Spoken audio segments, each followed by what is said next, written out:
Captain John Byron and his second wife, Catherine Gordon of Guide's son, was born with a club foot that had a profound effect on his future temperament. Mary Shelley was to write, "No action of Lord Byron's life, scarce a line he has written, but was influenced by his personal defect." Having fallen in debt, the family moved to Aberdeen in 1789. In 1798, Byron's father, the fifth Baron, died, and Byron inherited the title.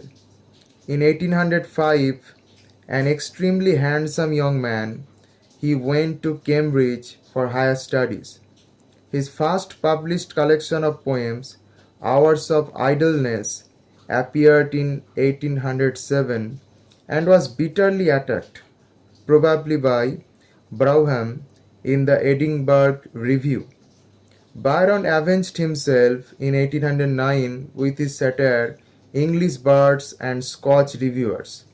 Between 1809 and 1811, he visited Portugal, Spain, Malta, Greece, and the Levant. In 1809, he began the poem that was to become Childe Harold and completed two cantos. He wrote one of his most famous lyrics, Maid of Athens. He swam the Hellespont, and he became fired with the wish which was to lead to his return and death, that Greece should be freed from the Turks.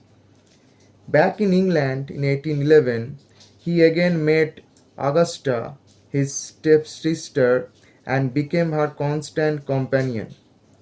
His first great literary triumph came with the publication of the first two cantos of Childe Harold's Pilgrimage in March 1812.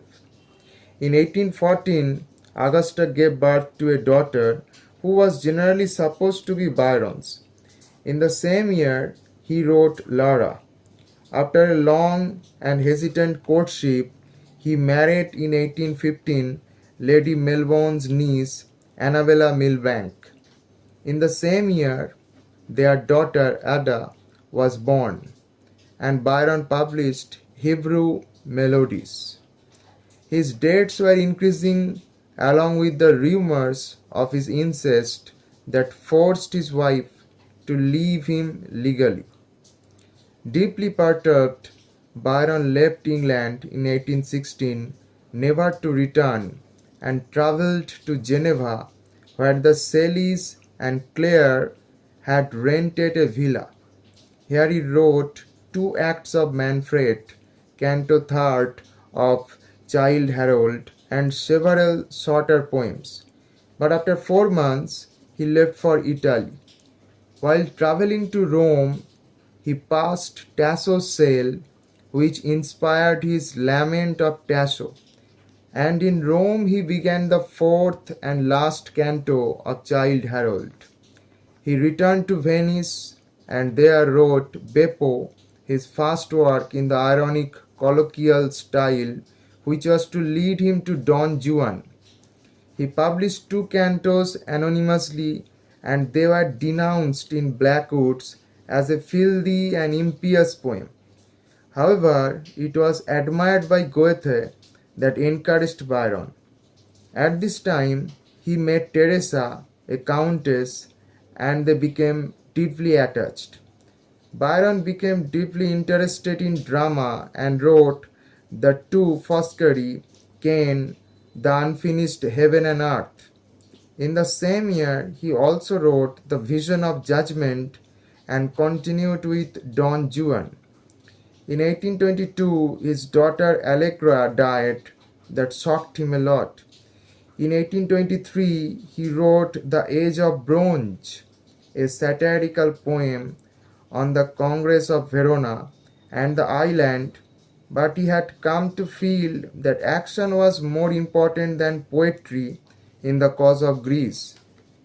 By July, he was ready to sail, and Goethe sent him good wishes in verse.